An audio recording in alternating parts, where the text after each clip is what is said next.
Hello everyone. तो आज ये जावा कोर्स सीरीज का थर्ड वीडियो है। इस वीडियो के अंदर हम जावा के आर्किटेक्चर को समझ रहे होंगे। इससे पहले हम लोगों ने दो वीडियो ऑलरेडी देखा है। उस वीडियो में हम लोगों ने समझाया कि जावा क्या होता है। जावा को हमने इंस्टॉल किया था, हमने VS कोड को इंस्टॉल किया था, हमने जावा का पहला प्रोग्राम लिखा था। उसके बाद हम लोगों ने समझा था कि जो क्लास क्या होता है, उसके पब्लिक स्टैटिक वॉइड मेन क्या होता है।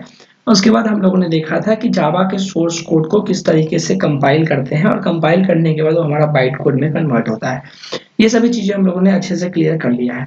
अभी हम देखते हैं कि मैंने आपको ऑलरेडी बताया था कि जावा जो रन होता है वो दो फेज में होता है। सबसे पहले उसमें कंपाइलेशन होता है, सेकेंड फेज में जावा को रन किया जाता है। जो कंपाइलेशन होता है उसके बारे में हम लोग देख लिया था, किस तरीके से जावा से कंपाइलर से हम उसको कंपाइल करते हैं। और कंपाइल करने के बाद जो हमारा सोर्स कोड होता है जावा का, वो हो जाता है, वो कन्वर्ट हो जाता है बाइट कोड के अंदर। और अब हम देखेंगे कि बाइट कोड एक्चुअल में रन कैसे होता है, किस तरीके से वो मशीन कोड के अंदर कन्वर्ट होता है। तो उसको समझने के लिए हमको समझना पड़ेगा कि आर्किटेक्चर ऑफ जावा को, सी जावा का आर्किटेक्चर कुछ इस तरीके से है कि सबसे पहले उस जेडीके जो हम लोग जेडीके सॉफ्टवेयर है, एक पूरा का पूरा कंप्लीट पैकेज है। जो कि हम क्या करते हैं, इंटरनेट के उससे डाउनलोड करते हैं। हम लोगों ने देखा था कि पहले वीडियो के अंदर जब हमने जावा को इंस्टॉल किया था तो हम लोगों ने जेडीके को ही डाउनलोड किया था। जेडीके है क्या एक्चुअली? जेडीके एक पूरा का पूरा कंप्लीट पैकेज है जिसमें जेआरई भी होता है और डेवलपमेंट टूल्स होते हैं। अब जेडीके पूरा का पूरा एक पैकेज होता है, एक पूरा सॉफ्टवेयर होता है जिसके अंदर हम जावा के प्रोग्राम को डेवलप भी कर सकते हैं, एज वेल एज जावा के प्रोग्राम को रन भी कर सकते हैं। दोनों के लिए काम होता है, जावा के प्रोग्राम को डेवलप करने के लिए और जावा प्रोग्राम को रन करने के लिए। बट रन करने के लिए जो इन्वायरमेंट का रिक्वायरमेंट होता है, जावा प्रोग्राम को रन करने के लिए जो इन्वायरमेंट चाहिए होती है, वो इन्वायरमेंट जेआरई प्रोवाइड करता है।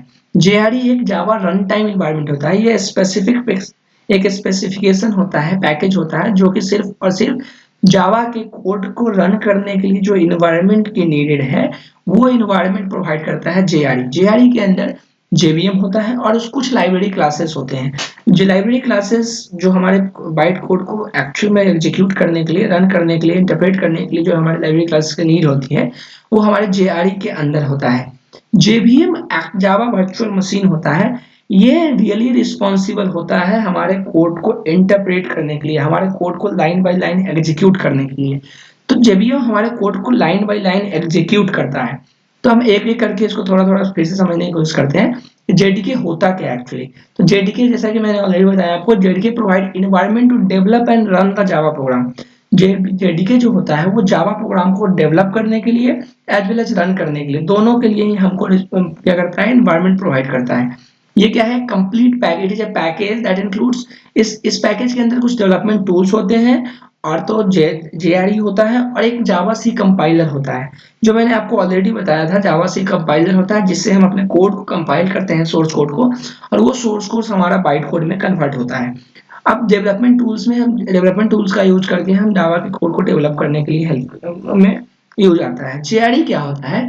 अब जेआरई को देखें तो जेआरई एक इंस्टॉलेशन पैकेज है जो कि हमको क्या करता है, जावा प्रोग्राम को सिर्फ रन करने के लिए, जावा प्रोग्राम को डेवलप करने के लिए नहीं, जावा प्रोग्राम को सिर्फ रन करने के लिए जो इन्वायरमेंट का रिक्वायरमेंट होता है, वो इन्वायरमेंट जेआरई प्रोवाइड करता है।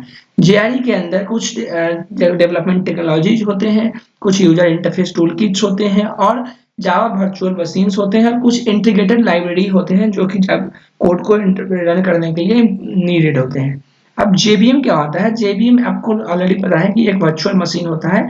ये एक्चुअल में हमारे कोड को लाइन बाय लाइन इंटरप्रेट करता है, और ये बाइट कोड, हमारे जो बाइट कोड है उसको इंटरप्रेट करके मशीन कोड के अंदर कन्वर्ट कर रहा होता है। इसमें क्या होता है, जैसे मैंने आपको ऑलरेडी बताया था कि जब हमारा कोड बाइट कोड में कन्वर्ट हो जाता है तो क्लास लोडर ऑल जितने भी नेसेसरी फाइल्स होते हैं हमारे कोड को एग्जीक्यूट करने के लिए, उसको लोड करता है। उसके बाद बाइट कोड वेरीफायर उसके सारे कोड्स को चेक करता है, डॉट क्लास फाइल को चेक कर रहा होता है।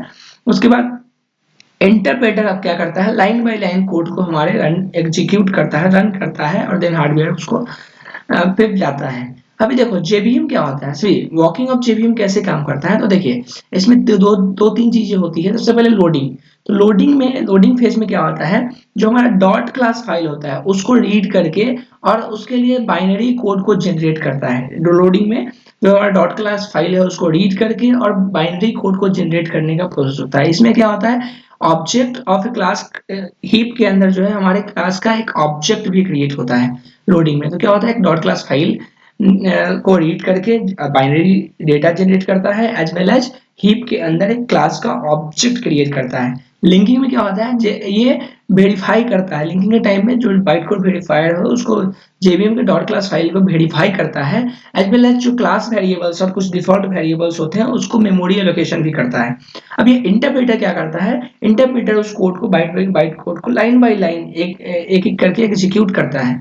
लेकिन इसमें इशू क्या होता है कि जब हम लाइन बाय लाइन कोड को एग्जीक्यूट करते हैं, सपोज हमारे पास कोई एक ऑलरेडी एक ही मेथड है और उस मेथड को हम अगेन एंड अगेन एग्जीक्यूट कर रहे हैं, तो इससे क्या होगा, अगर अगेन एंड अगेन मुझे उस मेथड को कॉल करना है तो इंटरप्रेटर अगेन एंड अगेन उस मेथड को एग्जीक्यूट करेगा। तो इसलिए जावा के अंदर हमारे पास JIT होता है, जस्ट इन टाइम कंपाइलर।